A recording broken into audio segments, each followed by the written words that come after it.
What's up, traders? Anthony Crudelli here, and thank you for tuning in to the Futures Radio Show podcast. And welcome to today's panel on what it really means to be an expert trader. My guests are Jared Tendler. Jared is a mental game coach in poker, trading, golf, and business. His book on trading, which I highly recommend, is called The Mental Game of Trading. Next up, we have Morad Askar, otherwise known as Futures Trader 71. He's the founder of EdgeClear and Convergent Trading. Today's podcast is sponsored by EdgeClear. And for Futures Radio Show listeners, you can now trade at EdgeClear for a low introductory rate of 59 cents for most futures products and 20 cents for micro products and even event contracts. Fund with as little as $100. And pair this with Sierra Chart's Teton order routing to receive one of the lowest all-in fees in the industry. For new EdgeClear members only, check it out at edgeclear.com/deli. That's edgeclear.com/deli. And every month we do giveaways on edgeclear.com/deli. And so I highly recommend you go there each and every month and see what Morad and I are cooking for you guys in terms of content and giveaways. And before I get that panel in here, I want to remind all of you that the Futures Radio Show podcasts are recorded and posted on iTunes, Spotify, and pretty much everywhere where you listen to your podcasts. And throughout today's live discussion, subscribers to the channel can ask us questions in the chat. So please take a quick second, if you're not a subscriber to the channel, and hit that subscribe button and even that like button, as I look forward to chatting with all of you throughout today's show. Now, let me add in Morad and Jared. Gentlemen. How you doing? Good to see you, boys.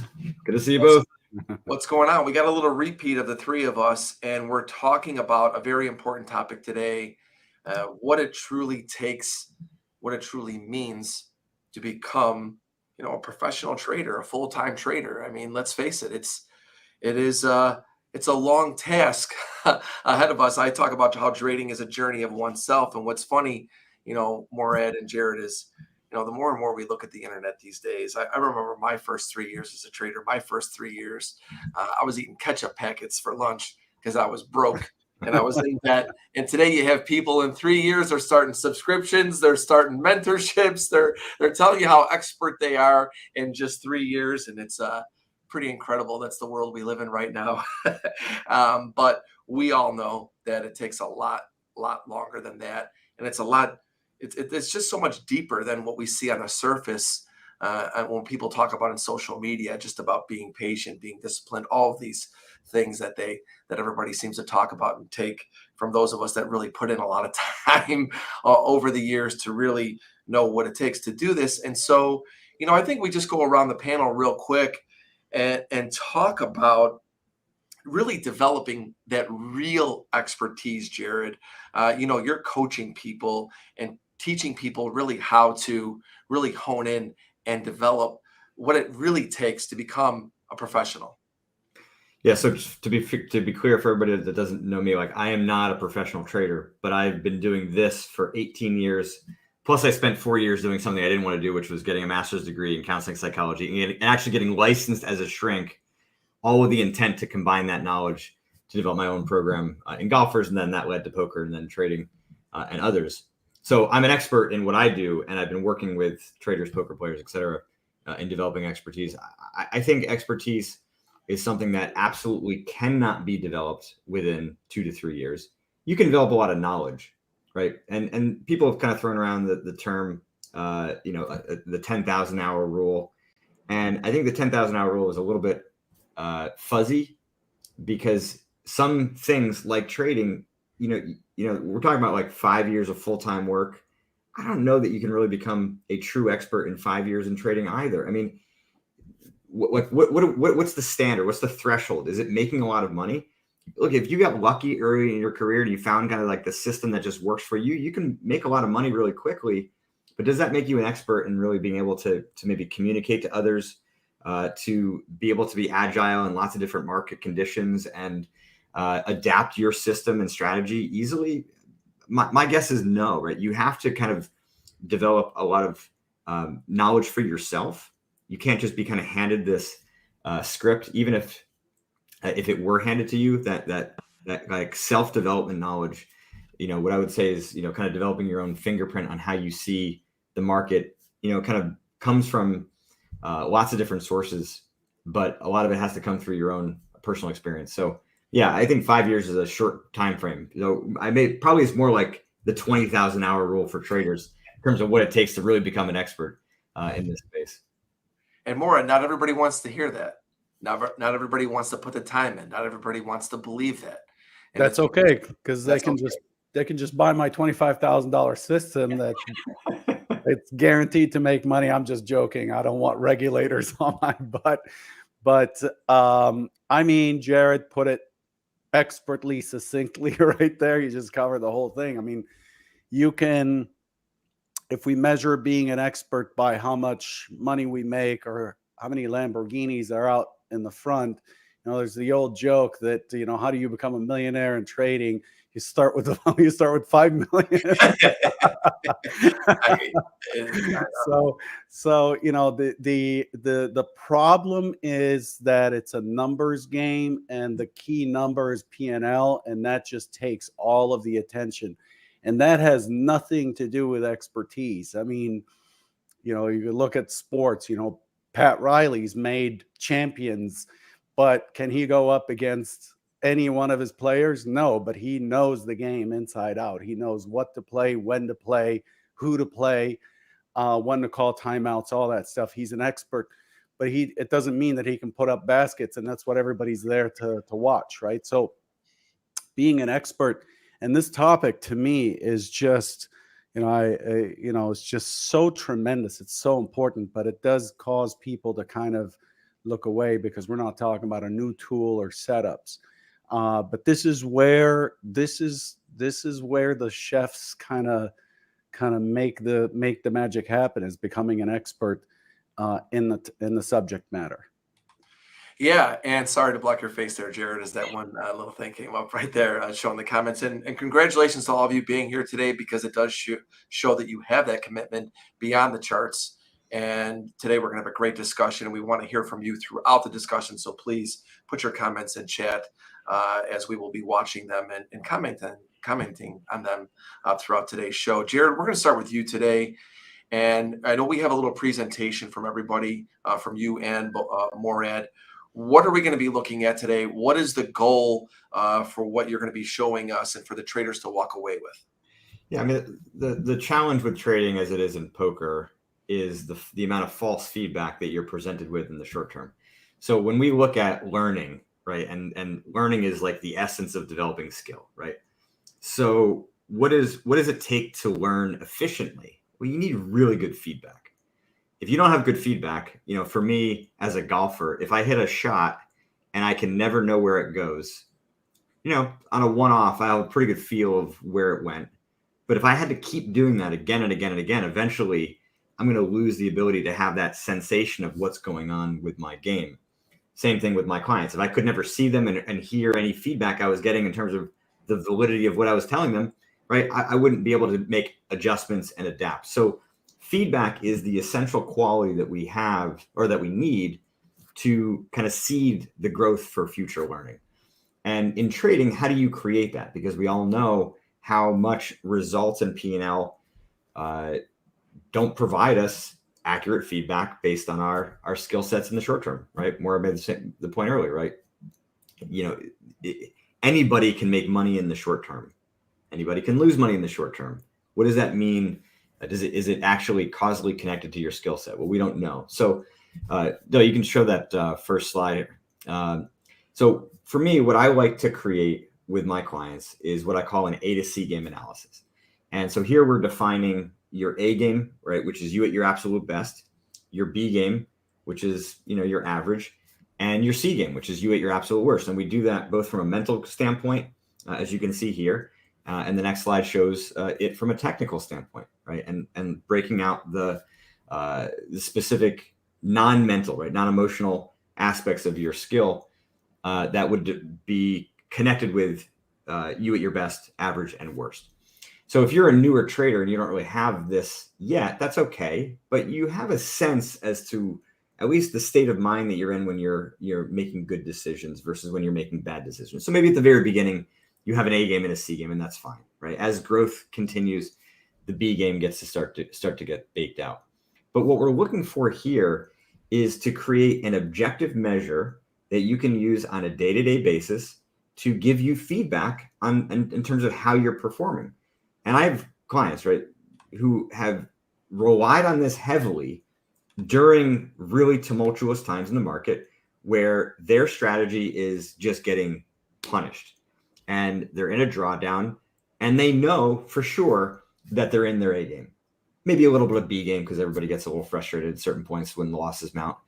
But they know at that point that they're able to kind of stay on track and to continue to develop their expertise along the ways that they have because mentally and emotionally they're in a good spot. Now, does that mean that their strategy does not need to be adapted? It might, but it does mean that if they're going to make adjustments, that it's kind of beyond their current skill set, right? Because they are in their A game.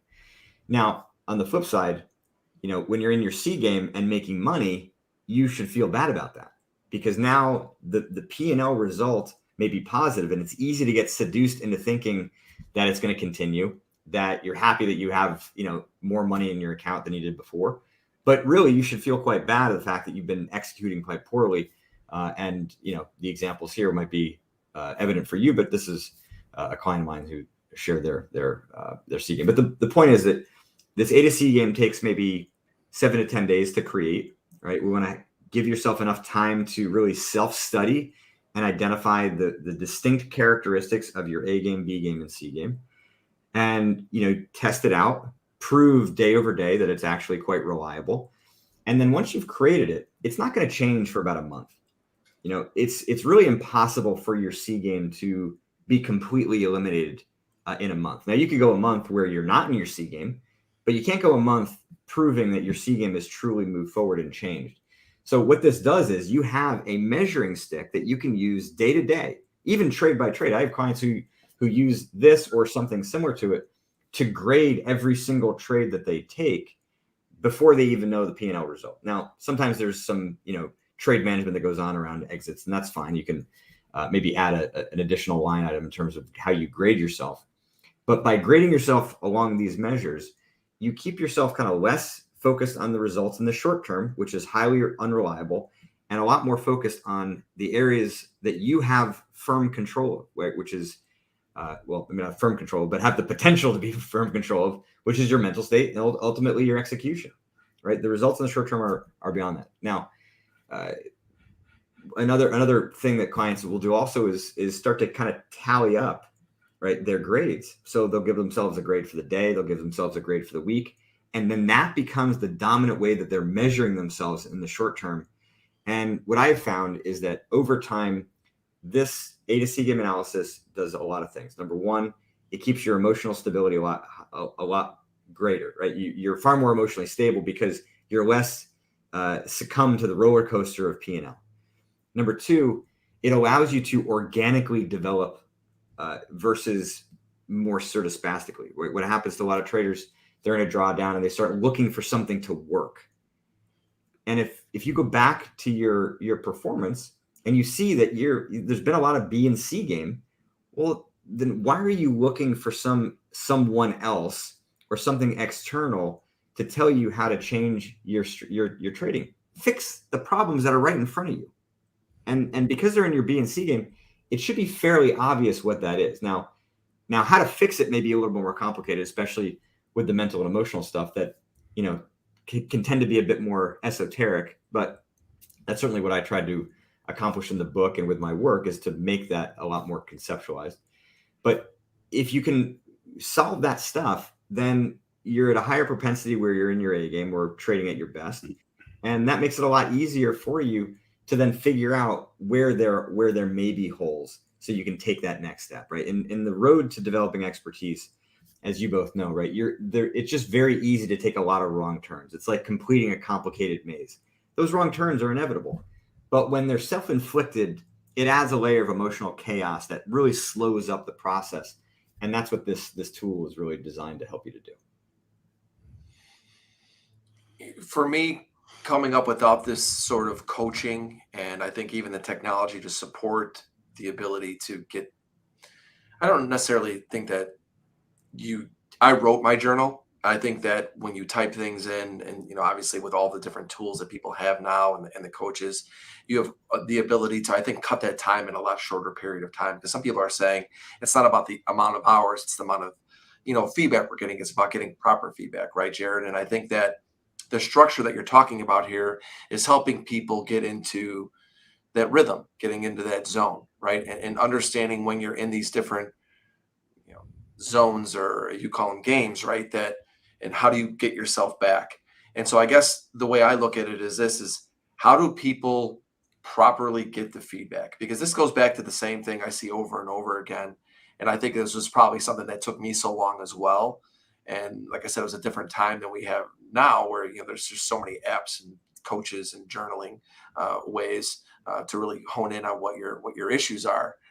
But how do you really get to the point where you're recognizing that you're in these A, B, or C games? Because a lot of it, even for me, and I go back to kind of, I think the people that have been doing this for a decade or more, it's almost like like right now, I feel like, I almost can tell you what game I'm in, just because based upon the stupid things I'll do. I'll come in, I'll click, and I'll be like, why am I doing that? And so that self-awareness is just, it's stupid, but you do it anyway, right? Kind of thing. And when you're new, you're not necessarily sure of that. So the way I would characterize my work in this tool is an accelerant on the experience that you just described, right? So if it took you, let's say, 8 to 12 years to develop that self-awareness, can we shrink it to 3 to 5 years? I'm not saying, again, that that's the only requirement for developing the expertise we're talking about as a trader, but anytime you're going to add a tool that is really, you have it internalized, as does a lot of the great traders that I've worked with, that this thing is trying to externalize an internal skill or process that you and many others have. Exactly. And so we're trying to kind of fudge it and shrink the amount of time it takes for others to develop it. So the question is, how do you actually do that? Well, it really does come down to two things, right? It's the honesty and it's the diligence to do the self-study. So the patterns that exist in the market are studied, and they've been poured over by thousands and thousands of professionals over the years to find edges and opportunities. Now we're doing the same thing. We're just kind of turning that pattern recognition system, perspective on yourself. So what I would do is either at random intervals throughout the day, and you could, set some kind of random timer. There's plenty of apps and websites available to do that. Or you just do it at a regular frequency, like every 20 minutes, half hour, 40 minutes. And yes, it will be disruptive in the short term to any kind of flow that you have within the market. But after that timer goes off, you're just going to kind of write down your mental state, your emotional state. How are you thinking? How's your focus? How would you describe any decision making that you any decision that you made recently? What's your perception of the market? And by writing all that down, you're giving yourself kind of a quick little snapshot. Now, how is that correlated? How's that connected to kind of grading your performance at any one point in time? Well, you do it once, doesn't really give us a lot of data, but you do it, 10 times a day for 7 to 10 days, as I was describing before. All of a sudden, you start to see all these data points, right? Now you almost get to start to chart these data points. And that's what this A to C game analysis is doing. We're trying to chart the mental and emotional variables or factors, descriptions that are evident when you're at your best. How are you thinking about particular trades when you're at your best versus when you're slightly worse? And you get to see that. Now, is it, I guess the other way I would kind of describe this is imagine this as like completing a puzzle. And every time you do that data collection, every time you take that snapshot of yourself, you get a puzzle piece. You don't really know exactly where it fits yet, but that becomes more and more clear as you do it, throughout the day and day over day. And then trends start to emerge, right? You start to find out actually I'm more likely to be in my C game at the start of the day because I'm a little, I tend to be a little bit tired. I'm a little flat. So that means I need to change my pre-session warm up to make it more likely for me to be at least in my B game at the start. Or maybe you find, the middle part of the day, right? From 12 to 2 is a common, kind of lull in the market. boredom time because you're either, hungry or have just eaten and you get that little, kind of post-food coma. Or, you tend to be at you're in your A game, during really kind of highly volatile times, because that's when, your strategy is, kind of has the most opportunity. So the natural excitement and enthusiasm with the opportunity that's presented makes it easier for you to get in your A game. So you don't have full control of that at that point, but you have the ability to understand it enough to then try to produce it more at times where it naturally isn't occurring. So the self-study is really the important variable, and to try to conceptualize something that will naturally develop, but we just try to do it a little bit more systematically so you can do it faster. I know I want to bring you in here more, but I just want to say something really quick about what Jared just went over. I think it's so important that you just described how you could be in an A game, a B game, or a C game all within an intraday, because that is something that I don't think is talked about enough. Because I think we a lot of times will look at it and say, well, things are working, everything I'm doing right is in my A game. And I think that real growth for me as a trader, and a lot of you out there, you could probably recognize these moments where you start off the morning really strong, and then all of a sudden, either you're fearful of growing into a larger number that you're making, or something is maybe mentally holding you back from continuing to trade, and all of a sudden you fall into the B or C game so easily. I felt like I went from A, B to C game so often at the beginning of my career, and to this day a lot, where it's like you start off really strong. You're like, hey, I'm trying to make $1,000. You make $1,000, you go in, and next thing you know, you're like, well, you know what? I want to kind of protect this now. Maybe I try to make 1,250, or you're up 900 and you're trying to make 1,000. You're trying to make that extra 100, and next thing you know, you're in this B and C game, and you go from up 900, almost 1,000 to your goal, to down 900. I mean, and you're just like, all of a sudden you just get away from everything that was working. And I think that as we, grow, and if we do start to take these proper notes and journaling, we recognize how we can fall from an A to a B or a C intraday, because that's really, I think that is where a lot more of the mistakes are probably even made, even from one day to the next. We also talk about how my best days are always followed, not always, but a lot in my career are followed by my worst days, right? How could I be so good today and so bad tomorrow? And there's something psychological about that. I think when you get to a certain point, and maybe we'll touch base on that with you when you get to your slides, Morad. But I'm just curious. I want to bring you in here and talking about this A, B, and C game with Jared. Well, I think the main thing I've noticed over the years, and the first time I backed someone was in 2004, and you tell someone to keep track, so they keep a trade log. We had this trade analyzer tool that I developed back then, and you look at all these statistics. But what's always missed is exactly this, what Jared is talking about. They'll write about what they ate for breakfast, what the weather was like, how they slept, and all this stuff. You end up with this massive journal, but they omit what I believe is the key element of just stating what their performance was versus their plan in the form of a grade. I didn't know this until probably a year and a half in, when I started to have to read through these journals. And remember, these are professional traders journaling, right? These are people who are hired and taught to trade my money. And so I'm keeping track of what they're doing. And it just didn't occur to me for a while that just give me a grade. Just tell me how you did versus what you said you will do. And you'll see that the guys who get there faster tended to be critical of their performance in some form, like a score of 1 to 5, an A, B, C, D, F score. Those traders tended to kind of move towards improvement more quickly. And it becomes about, okay, what is the criteria for those grades? Is it because it didn't go your way immediately, so you gave it a C grade, or is it your performance against it? It's really important to track.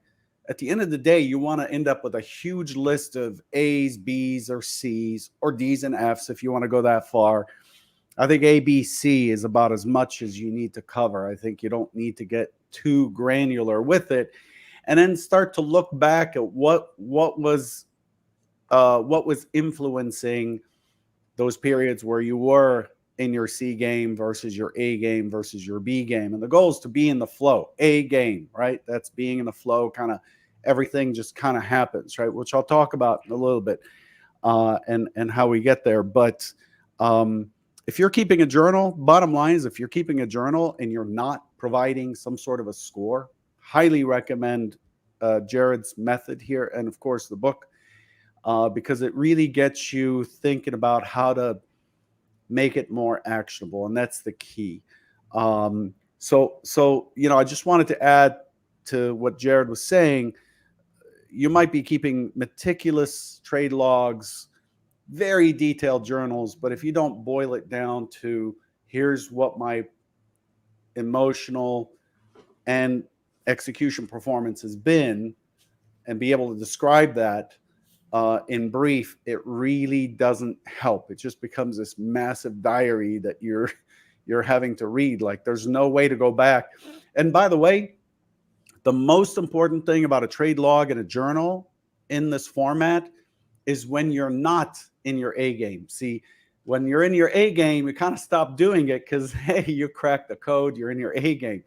But where it has mattered to me, and I run into a rough patch every single year, there's a period where the market's just not in my favor. Where it really matters is pulling out your notes and reading and regaining the mindset or the feeling or whatever you want to call it for when you had an A game. So you want to go back to your A game periods and kind of read through what was happening. And that's where it becomes a way of just clawing it's like a string that follows you through a forest. You have something that you can pull on the way back to get back to the right path. That's what the key use of this method is. Couple of things before we go to your slides, Morad, and we announce our winner for our giveaway this week. That's all coming up here in just a moment, folks. And we really appreciate everybody putting everything in chat, because I'm taking notes on what they're saying and the comments that you guys are putting in. Number one, I have to comment on what Morad said about putting a score in, and how Jared's talking about A, B, and C game. That's so important. That's something that I didn't learn till way later. And I didn't necessarily do it as a score, but I would say I graded myself, and it doesn't necessarily have to be something typical that, like the way that we would do as A, B, or C, D, E, or F, or whatever, however you would want to look at that. I just think that sometimes you just have to have that self-awareness and say, where do you think you're really at, or where you're really at, and how you scored, I think is kind of up to you. And the one thing I want to go back to you, Jared, is I've always felt that this business is an in the moment business. Right? I do all this prep, I do all of these things. And when I'm day trading, I'm going into the arena, I'm going in there, and whatever decisions I would make in the moment, that's what really would determine my outcomes for my career, because I was the perfect planner. I was the perfect, I had all of these great ideas, and I'd see them all work out over time. And then when I would get in there, it's amazing. My preparation would be an A game, and I'd go in and execute on the C game. And maybe not necessarily exactly of what you're showing here, but it was like my execution was very poor because my decision-making in the moment was just poor. And I couldn't get past that. And I guess that what I want to talk about a little bit with you is, how do you get to the point of recognizing some of these mistakes that you see on paper? Like I said, I'm the perfect planner, right? And I'm sure a lot of people are. Then you get in there and you're like, why is my game a C game still? It's just a lack of recognition for the data points that would suggest that you're there. And, one of the most common mistakes, and maybe this was evident for you back then, is a little bit of this sort of false optimism. The kind of today is a new day mentality, mistakes of the past are in the past. And, I know better. So then because I know better, I'm not going to succumb to those mistakes again. But what you're kind of failing to realize is the underlying emotionality that might be there, kind of built up from, maybe a couple losses from days before, maybe a little bit of uncertainty based on market conditions and, results being mixed, that you're at risk for, C game, right? We can look probabilistically at, how likely am I to be in my C game, my B game, my A game. One of the things I wanted to mention before is, right, these three levels, and we're just going to define it as this. these three levels define your potential every single day that you trade. So, Deli, if you weren't going in prepared to battle your C game, then you weren't probabilistically likely to be successful at correcting it when it were to emerge. So yes, it absolutely is an in the moment business, and all the preparation, all the mental game work, all the technical work, right, is all designed to help you to execute in the moments where it matters. The question is, when you're not doing that successfully, what's missing? And I think sometimes it's this, right? And so we look at this chart here. This chart here is again to help you to develop better feedback. If you make obvious mistakes, which you were clearly doing, and as many traders do, okay, it's easy to kind of think about it just from a technical standpoint. It's like, oh yes, okay, of course I know I shouldn't have done X, Y, and Z, but that's not the problem. It's not, there's no skill deficit that was evident in that moment. The deficit was something was mentally or emotionally off. That's the cause, right? And so when you have either an excessive amount of emotion or actually not enough, right? Your energy is low and kind of flat, as oftentimes can happen in the early part of the trading day. Then you don't have that, kind of sharpness of your mind, that clarity of thinking, the energy kind of powering that thought process. And so you're going to make mistakes, and you're going to make obvious mistakes because you don't have access to that knowledge, right? That is where the mental game really comes in, and developing a mental game strategy to defend against the causality, those instances of C game, has to be paramount. Because if you don't, then when the conditions are ripe, right? When you get stopped out for the third time in a row by a tick, and you see those positions race off to their target, and you're so pissed off that revenge trading has now been triggered or FOMO has been triggered, what's going to stop you in that moment from making, the self-inflicted mistake? Your mental game strategy, which means you have to have an understanding of what's going on mentally or emotionally, and you have to be able to see that in real time. So the A to C game analysis, I think, is a great way to get started with that process. If you want to go a step farther, in the book, I talk about this mapping process. So if anger is the thing that is affecting you, then you've got to map your anger and be even more, kind of detailed than the A to C game analysis would provide in terms of creating kind of that chart of your anger so you can see it in real time. And then, obvious mistakes on the one side. The other side is sometimes people have such low tolerance for mistakes. They oftentimes think that if they lose, they made a mistake. And if they lose and they made a mistake, then they have to now kind of go and fix it. But if you're in your A game, those are like learning mistakes, as I often call. Those are the infant learning to walk kind of mistakes. You're just a bumbling toddler. You're going to fall a lot. And if you get self-critical of yourself for making those kind of mistakes, you really significantly slow up the learning process. So you're always kind of running up into these inevitable boundaries of your skill set. And we're thankful for those opportunities to learn. But if you become, again, self-critical, you lose confidence, you get a little fearful that you're going to make more mistakes like that again. That miscoding, right, is going to give you false feedback that you did something wrong, when actually you did everything right to be in a position to fail in that way. And so, again, this slide is just kind of taking the A to C game analysis just a little bit like a kind of a lens behind it to help you begin to categorize the kinds of problems that you're likely to see and what's causing those problems as you're, again, kind of coding and defining those three levels for yourself. Last thing before we get to the winners of this month's contest, and also before we get to Morad slides, this is a great point that Dave puts out there. Dave says, sorry, it's blocking you again, Jared. I'll remove it in a second. Otherwise, hey, buddy. My A game is very rare. I spend a lot of time in B game. Jared, in your experience, when you have a lot of newer traders out there, or even traders that, are professional, how often do you find them stuck maybe in a certain B or C game and struggling to get into A game? And what do they do to eventually put themselves in the A game? Very common. If you're a trader, less than a year in, it's hard to even really know what your A game looks like, right? You don't have a lot of expertise to define that. So yeah, it's really kind of more of a mental and emotional definition. But for Dave and for many others, I would suggest that it's C game that is preventing A game, right? When there's a big gap between your best and your worst is kind of like the ball and chain, right? It really does prevent you from being able to be at your best more often, because B game is the space, is the like kind of the mental state where you're defending against all that stuff. It's kind of like your mind is throwing out all of these grenades, like all of this seductive, like, oh yeah, you could enter here even though it hasn't quite fit all your criteria. Sure, go ahead. There's no harm, right? Or that feeling of like, I got it, right? You've won, made a bunch of money today, and you feel like, yeah, I got this thing. And so all of those seductions, right? Your B game is kind of defending against them. You're able to kind of recognize that all this kind of bad behavior, and not allow it to happen, right? You don't make those mistakes per se, but your mind is kind of a bit too cluttered and filled with all of that kind of chaos to be able to then graduate to your A game. So you have to clear it all out. You got to work through those kinds of impulses and ultimately correct them so they stop happening as much. So yeah, there's not an urgency to do it because those mistakes aren't being made.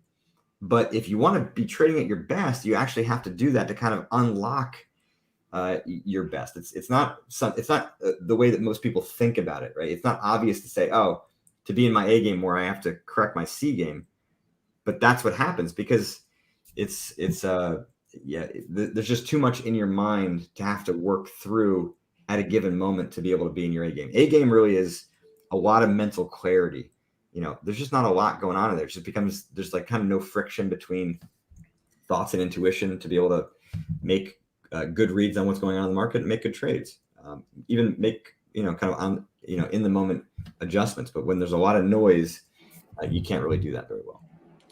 All right, we're going to get to Morad. He has a lot to cover, and I'm looking forward to his slides. They were great. A couple things I want to note if you're listening to this later on audio, or obviously if you're joining us here right now, you can go to anthonycrudele.com and download today's chart deck so you can actually have these slides.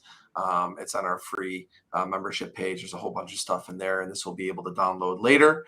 Morad, let's go to our winner for this week. Let's get back to the three of us here. And the winner for this week, first, let's talk about what are we giving away this month, and then I will showcase the winner.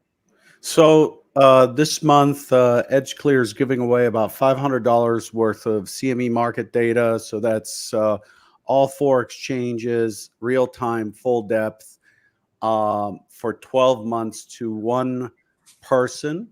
And so we have stand up.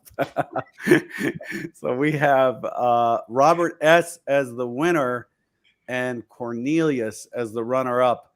So you'll be contacted by EdgeClear to claim that. If Robert S. doesn't claim it within a period of time, then Cornelius will be eligible to claim it. We just have one of these, and hopefully it'll help reduce your costs. Yeah, congratulations to Robert S. and potentially Cornelius. You're able to trade without having those hard expenses, and which is great. I think this is a fantastic giveaway. We always look at us as traders, and when we say, well, if I make $500 a day, that's $10,000 a month, but then we don't account for clearing fees, commissions, data, and this is something to help you get on your path to become a professional trader. Once again, go to edgeclear.com/deli. edgeclear.com/deli. Every month we do a giveaway. We got Jared's face back in there. That's why I was laughing. I was laughing at something else. So I highly recommend you go to edgeclear.com/deli at some point and check out what we've got going for next month. And of course, register for that. Now, Morad, I know you've got a lot to cover. Let's get right to it. I'm going to add this to the stream, everybody. Once again, this will be available to download following today's presentation at anthonycrudele.com. And so, Morad, take it from here. So I have about 20 minutes. I would say buckle up because I'm going to have to go through this in about half the time. But just a quick risk disclaimer, a reminder that derivatives trading is not suitable for all investors. Here's the goal for me with this, the objective is to have you walk away, hopefully, with Jared's approach to addressing the mental issues and then just helping everybody understand what it is to become an expert trader or to become an expert in anything. Jared covered a lot of that at the beginning, and he did so very succinctly. But I want to bring it back to thinking fast and slow, right? This is old stuff. Daniel Kahneman, System 1 is that, see it, do it without any thought, this subconscious, fast, automatic system. Then you have System 2, which is the conscious, slow, logical process. So when we learn to drive, we're thinking consciously about checking our mirror, keeping our hands at 2 and 10, and checking the side mirrors, and putting our turn signal on, and so on. And that's System 2. But when you're considered an expert driver, you're just doing that while you're on your phone, shaving and eating a burger type of thing. Like, you don't think about these things. So the fluidity of System 1 is really what we're after when we become an expert at anything. There are steps to that. So I'll go through what it is that we describe as being an expert. The System 1 is where being an expert mainly lives. It is process oriented, mostly unemotional, built on confidence, honed through repetition. That's the summary of it. Jared, be free to disagree with any of this, because you're the expert on a subject.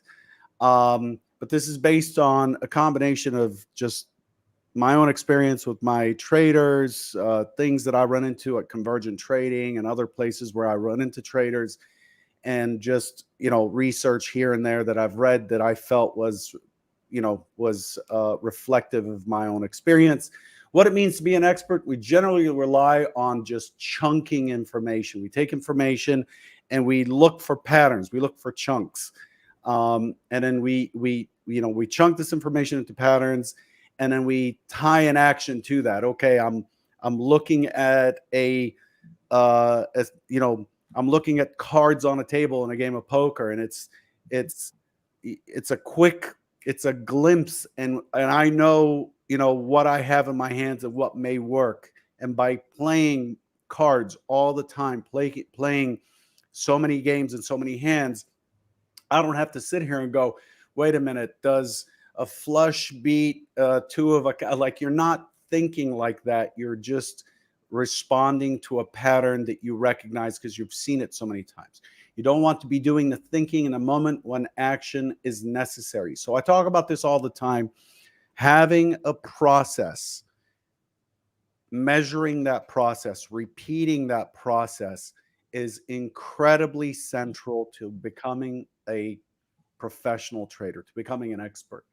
And so what we don't want to do is get in a trade, then think about, okay, what's my target? Where should I put my stop?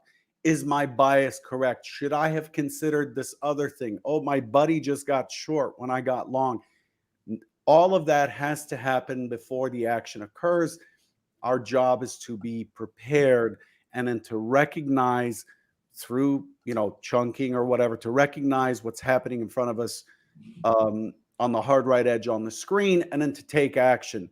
The thinking, the whatever, the planning, it's too late for that while we're trading. I call that getting smart in the trade. One of the biggest problems for traders is micromanaging a trade. They do the homework, they wait for the market, they're patient, they get in. Tell us if you suffer from this issue. You get in and the market kind of doesn't respond the way you had imagined or not imagined. It just isn't doing some imagined thing that you think it should. And then you exit the trade, close it for a small loss, or take a tick or two profit, only to watch it sit there for another 5-10 minutes, and then boom, it runs to exactly where you expect it to go or beyond. This is thinking while trading. We don't want to do that. So real quick, Morad, I want to step in just for a quick thing on that. Sure. This is something I see so many people struggling with. I know because people message me, and I know because I've gone through this myself. It's a big reason why I don't really look at the dome as much as I used to, because we feel like we see an edge every 2 seconds. And this is another, thing when you see so many people are looking at order flow and in the time, in the moment, orders coming through and all that type of stuff. Talk to people about really, I know that you've got a lot to cover, but I think this is such an important point that We all make this mistake. We, as traders, we work on building our edge, and then we get into the trade, and then the market, as we're into a trade, and the reason why we micromanage stuff is because we think we see another edge happening in that moment, because either we're bombarded by tools or we've put things into our strategy that maybe shouldn't be there that are causing us to think this way. Yeah, I mean, a lot. It's true. It's a combination of things, right? Because you might get into a trade, and then all of a sudden, this line, which wasn't really part of getting into the trade, becomes important, right? It's a trend line pointing in the opposite direction. You're like, oh my God, I didn't see it till just now. For some people, based on just, myself, when I'm in my C game, and I've been in my C game a lot through my career.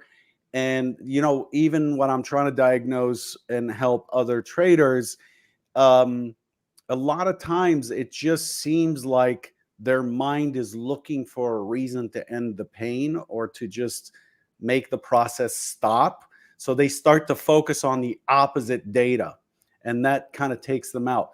But here's the thing, that cannot be a factor. There shouldn't be anything on your chart or depth of market or whatever that isn't part of supporting the process, because it's likely when your mind is if you're in such a mindset in your C game or maybe even B game that you just don't have a lot of confidence. It's kind of like being afraid of the walking down a dark street and then being afraid, imagining that there's somebody around the corner in the alley with a big, machete and is going to jump out, and your body's responding to that.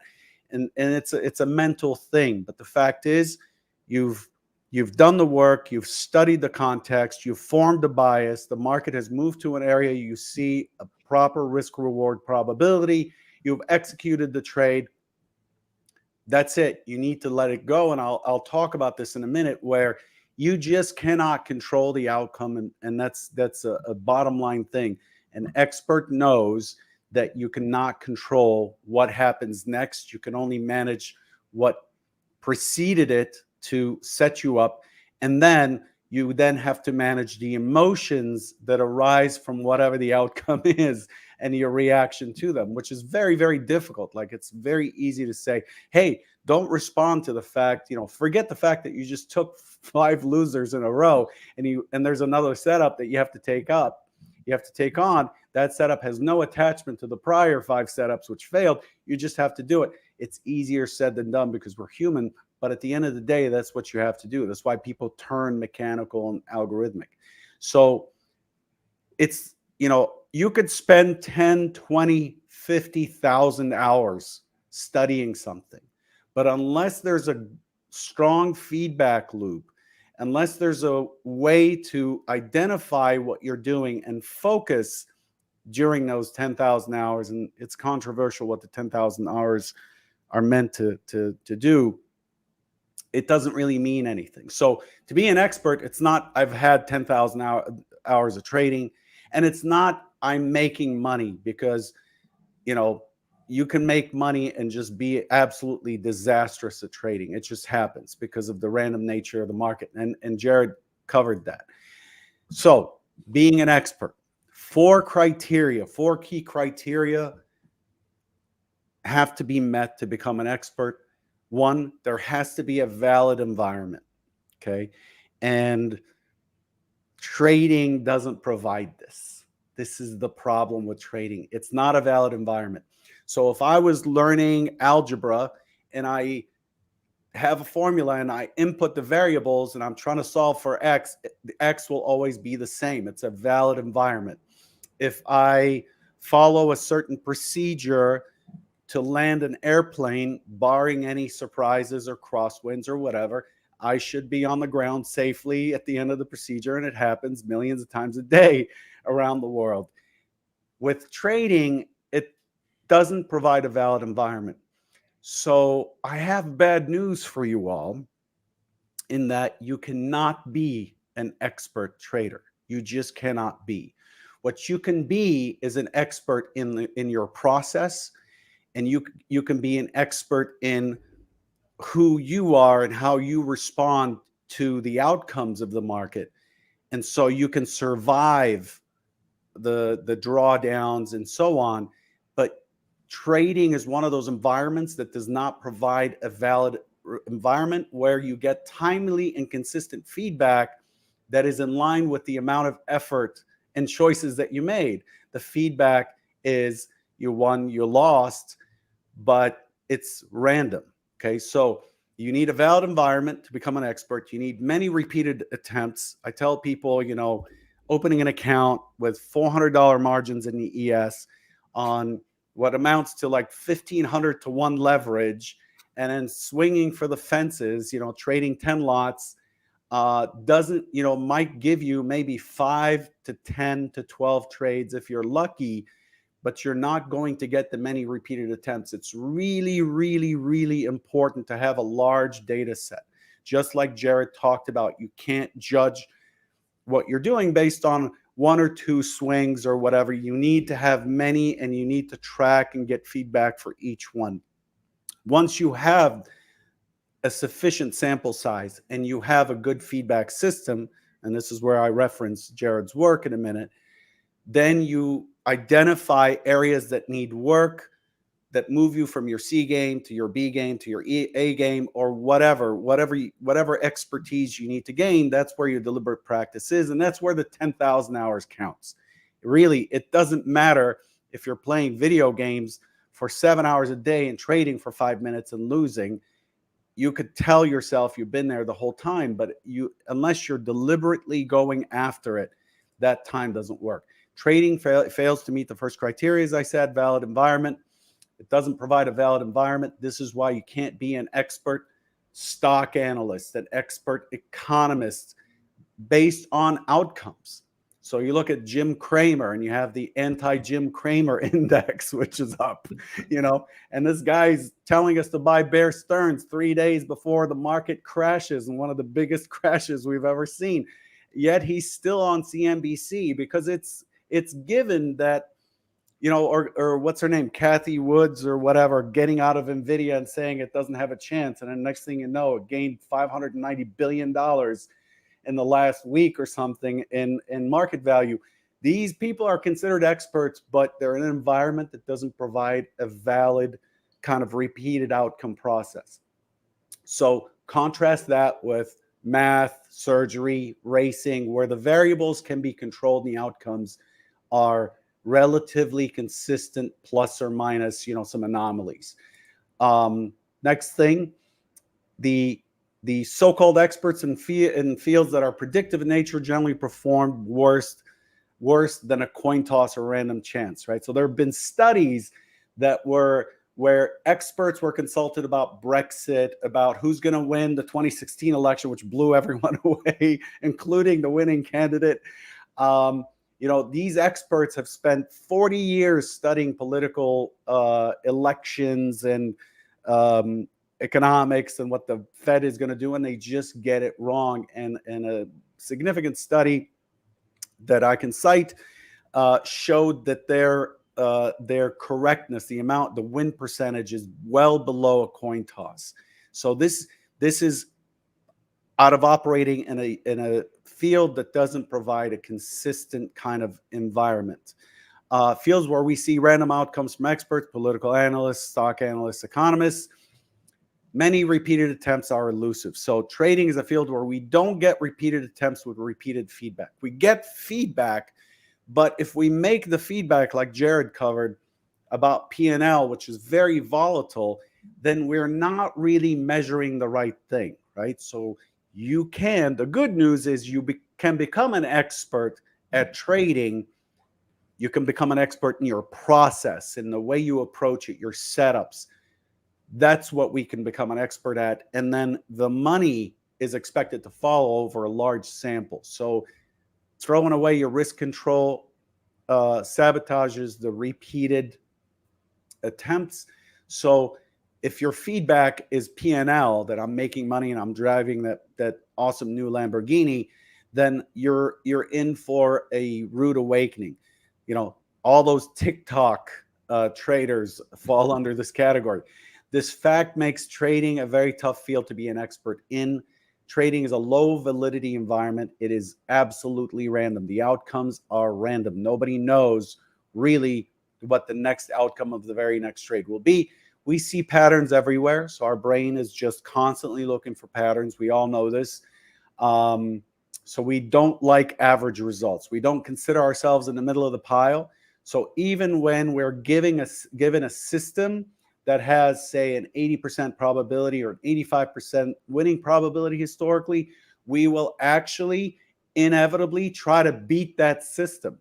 We will. This is why it's hard to trade someone else's plan, because we always think we can kind of beat or improve on whatever's there, and we're just generally awful at just following a process, especially if it's running through a drawdown like Jared talked about. And in order to succeed at trading, you have to push through. This is why you could be in your A game but still losing, right? And that's okay. That's okay. It's just the market's not supporting your approach, and that just happens. So the next thing, what is an expert trader?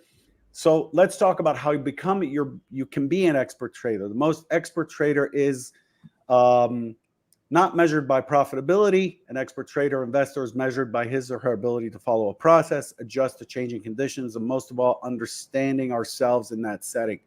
This is really important. That's where the mapping process works, that Jared has in his course as well as his book, where we can keep butting up against the same thing. I go on tilt. I take 2 losses in a row. I go on tilt. When I come in and take a winning trade, I have a good day. But if I come in and my first trade is awful, I go limit down that day. There's some aspect that needs to be mapped, and we need to start working deliberately on adjusting or accepting or modifying that behavior. So at the end of the day, you can be an expert, but it's not about an expert of making money trading, which is how we quantify being an expert in trading, but more of an expert on how the market works, what your approach is relative to the market. This is why it doesn't make sense to criticize someone else's trading attempt or to disqualify someone else's trading attempt, because if they have a process that they follow, then they over time, and it has an edge over time, they should see a return, a measurable return in the form of P&L, if that's where we want to, if that's what we want to measure. The other thing is, so what can you do to trade better? Be aware of your mental game. Are you bringing your A game, B game, C game? Again, Tendler covered this. Focus on the parts of the process that you can control. We'll talk about that. Let's go over measuring feedback. Let go of measuring feedback through P&L. Very important. These are 3 really important bullets. Just be aware of where you are mentally. Be aware of your process, how you're responding relative to your process. Focus on the parts that you can control, and measure your feedback with something other than P&L. Items we can pin down and control: our prep process, our measuring process, our journal. How do we log these, the trades? How do we log our performance?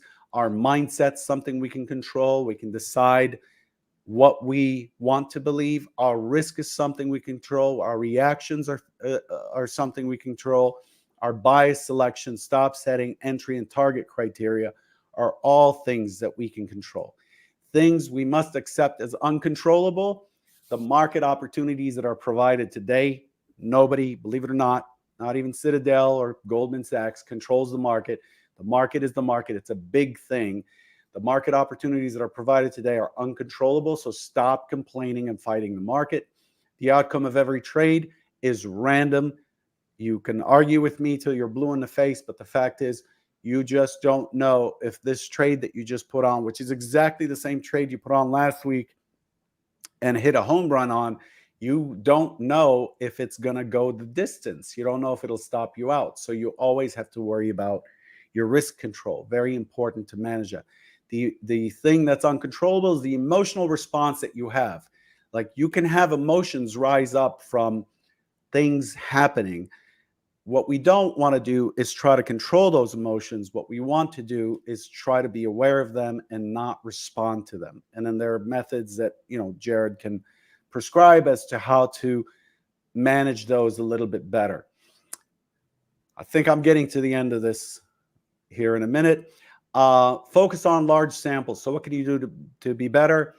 Focus on large samples. It is really important to remember that one of the criteria is many repeated attempts. Like one of the 4 criteria I listed, many repeated attempts. Really important to have as many samples as possible on the markets. Control risk so you can trade more often. Assess a large number of trades, 50 plus in a series minimum before you even sit. Before you even sit and go, okay, is this working? You need almost 50 samples of trades, depending on whether you're a swing trader or whatever. But you can't judge how your trading is based on 3 trades. It's too small a sample. And then finally, most importantly, think in probabilities. This is a probabilities game, just like poker or other games where it's just a probability of outcome. And then finally, deliberate practice, steady process plus large data set plus good journaling and feedback means adjustments that yield positive results, right? So you want to leave, and I've said this for the last, 20 years, if you're going to quit trading, quit on the premise that you gave it 100% attention and gave it all that you've got. You've just run out of time. The luck wasn't on your side enough to keep you in it. But you don't want to have to quit because, you blew a stop and kept adding and then just, you wiped out your account in one trading day. That is just sad. So there's no way to have deliberate practice if you're not having a large data set. There's no way to have deliberate practice if you're not tracking what your performance is and setting goals and focusing on those things that don't work for you. Set goals for improvement areas and focus hard on getting those improvements. Keep getting uncomfortable. That's another thing that I'm sure Deli can talk about quite a bit. It's uncomfortable to trade. I don't care. I've been doing it for 23 years. And I'm still on the edge of my seat when I first put on a trade and I still don't have a scale out to cover risk. If you're not uncomfortable, you're not expanding, you're not growing, and the market's constantly expanding and growing. If you want more info on this stuff, you can reach out to me through EdgeClear if you have questions. And then some resources I wanted to recommend that cover some of the material or talk about some of the stuff that I just discussed and Jared discussed. The Mental Game of Trading by Jared, first and foremost, because it's the only book that I've gone through that actually gives you a process instead of just explaining how your mind works relative to trading and so on. Thinking Fast and Slow is a classic. I have that in a book as well as an audio book. And then Thinking in Bets by Duke brings another perspective on, the thinking and probabilities and outcomes that are related to performance rather than measuring how much money you're pocketing with every trade. That's what I wanted to cover. I know that's a lot to digest, but this stuff is really key, I think, to making the turn to becoming more and more proficient, more and more of an expert in this subject matter. Yeah, excuse me. Thank you for all that, Morad. And yeah, I mean, I concur with the Mental Game of Trading with Jared. I told him when I read his book, I said it's one of the few books that I've read that actually, was actionable after I read it. And so really kudos to you, Jared, for that. And I know you put a lot of time and work into that one, and I recommend everyone go out there and get that book. To wrap up today, what I want to do is I want to let everybody leave with just a closing comments from both of you. I think that when we look at the path of trading and we've talked about a lot of things today. We've talked about the time commitment, what it takes to journal correctly. We talked about giving giving yourself a score on how you've been doing. It's a lot to take in, and I look at it like this: is that I'm still constantly working on it. I'm uncomfortable all the time, as Morad said, is because my fear of failure, because I failed so many times at this business, always kind of creeps over my shoulder. So anytime that I'm not performing well, that fear of going back to not being able to be in the business, being broke again, it haunts me all the time. And it's one of those things where I'm not a perfectionist per se, but is I always want to be able to be. Come on. I am. Look at that hair. It's God, different, you're not a right? perfectionist. Yeah. So, and I think that all of us, we're all competitors, right? And we all want to be so good at this business. And it's one of those things where it's, you can't you can't fix it, right? You know what I mean? You can't fix everything today. It's like when you're trying to get in shape or you're trying to do something, you have to have a time commitment, and you have to have that self-awareness in those moments that we talked about, Jared. And you've got to make those better decisions in those moments. And it's not going to come tomorrow, but you have to start somewhere. And it comes with all the things that we discussed today. And so I know that for all of you out there listening today, it's a goal of yours to be able to do this full time. And maybe some of you already are succeeding in doing this full time and you're trying to get better at it. So I think we go to you, Jared, and then Morad with the closing comments of talk to the people, just give them just a little bit of advice, we'll say, and what they should start to do today to start getting better for that long-term goal of making it as a professional trader. Yeah, maybe it's less of a starting point and more of a general advice. It's okay and desirable to be overwhelmed. I think, the desire to feel comfortable at this point is premature. Feeling comfortable is dangerous now. The pushing yourself beyond your comfort zone is a necessity, because we all know the numbers of successful traders relative to the people that have tried to become an expert and to be successful and to be able to do this professionally long term. So you have to do something that is atypical. You have to do something that is extraordinary. Well, what's it going to take to do that? It's not a measure of your intelligence. It's not a measure of your work ethic. It's not a measure of your organization. It's not a measure of any one thing, because it's a lot of things. But I think the mistake that I see more often than not is a desire to have success early and attach yourself to that success to give you an indication that the time and effort is going to be worthwhile. You want certainty and proof that you're not wasting your time. And I can tell you firmly that if you go through this process and you develop more self-knowledge and you push yourself to become an expert at this, you learn things that are transferable to anywhere in your life. So if you work really hard and push yourself beyond those comfort zones, it's a zero risk proposition. You're either going to succeed or you're going to fail, but either way, the knowledge you'll gain is useful elsewhere and maybe becomes the seeds to something that is even greater beyond trading. And if that's a worst case scenario, sign me up, go for it. But the only thing you can do is go hard. You can't rely on short-term feedback to give you any indication of what's to come, right? You got to really be persistent at pushing yourself beyond your comfort zone. And that's not something for the faint of heart. It's going to be tough, and it's going to challenge you in ways that you don't even know, right? That's the learning errors. The learning errors are going to pop up. You're not even going to know why it is that you're struggling at this time. Great, cool. Big indicator for you to stay in it and continue to learn. The moment you start to become complacent, feel overwhelmed, and feeling in a way that you're overwhelmed as a bad thing, I think you start to lose the vitality and the energy needed to sustain yourself, because this is not something you're going to be able to find hard proof of success within a few years. But you got to keep your eye on the prize and keep working hard. Yeah, that was so well said. And Morad, Wow. yeah, it was great. I know it's hard to go after that. And what I would like to say to you, Morad, is something, maybe we just change it up a little bit, because you and I have been in the futures industry for a long time, and we're seeing the growth in the futures industry right now that I don't think that you and I in our career, we've seen so much growth as we've seen, from micros to event contracts and all these different products now that CME Group is offering, that are really bringing in the retail trader more and more into our industry. It is a different business than, I would say, stocks or options, right? Because you're coming into this marketplace, and you talked about it, where they're coming in with a small amount of money, with a massive amount of leverage. Not necessarily that the brokers just are giving them, but futures is a leverage product. So it is a different game. And as you see all these new people coming into futures, you've been there, you've traded them successfully, you've backed traders. What is the advice you give to futures traders right now coming into this business, trying to make it as professionals?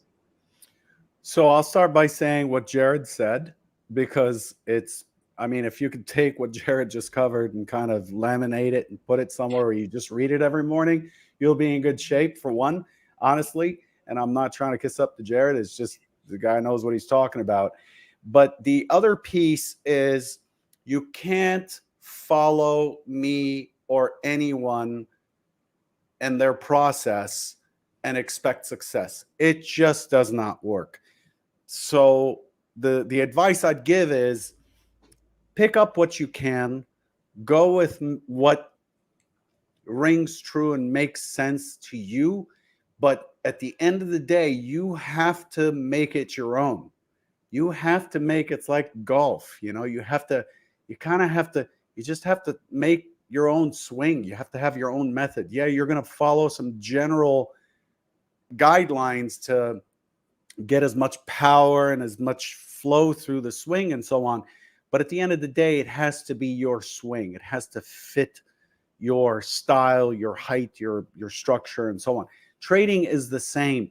You have to pick up information, dispose of the garbage. Don't believe anyone that's promising success. No such thing, because success depends on you. It doesn't depend on anyone else. And make it your own. In addition to what Jared said, which I also covered in a slide deck there, you've got to constantly be uncomfortable. It's so important to just constantly be uncomfortable, because if you're not, then the market's kind of consistently changing. And if you're not, you've stopped. And it always leads to the question of, when do I give up? You give up when you just don't see a path for what else you can do better. That's when you give up. That's when the game's over. It's not when you run out of money. It's not when you're not seeing P&L. You give up when you see that you're just unwilling or uncomfortable to take the next push or to go through the next push and do the next thing to bring you closer to being an expert in the subject matter. That's key. Well, guys, we're going to leave it there. That was absolutely fantastic. I want to remind everybody out there, if we're tuning in today or you're tuning in later, you could download all of the graphs and everything that we discussed today in today's show at anthonycrudelli.com. Just go to click sign up or log in if you're already a member. It's all free. We'll have the chart deck there for you. And I ask that you please like this episode, because it was so great. It really is helpful to get more and more traders to get out there and get information from these two brilliant guys who've done a ton to help traders. And really, without you guys tuning in today, we wouldn't have Futures Radio Show. So please like and share the program.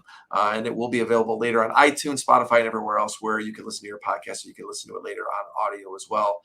Get Jared's book. Follow him on Twitter. Jared, you're great, my friend. I wrote in chat, I need you for golf. I need you for poker. I need you to move in with me.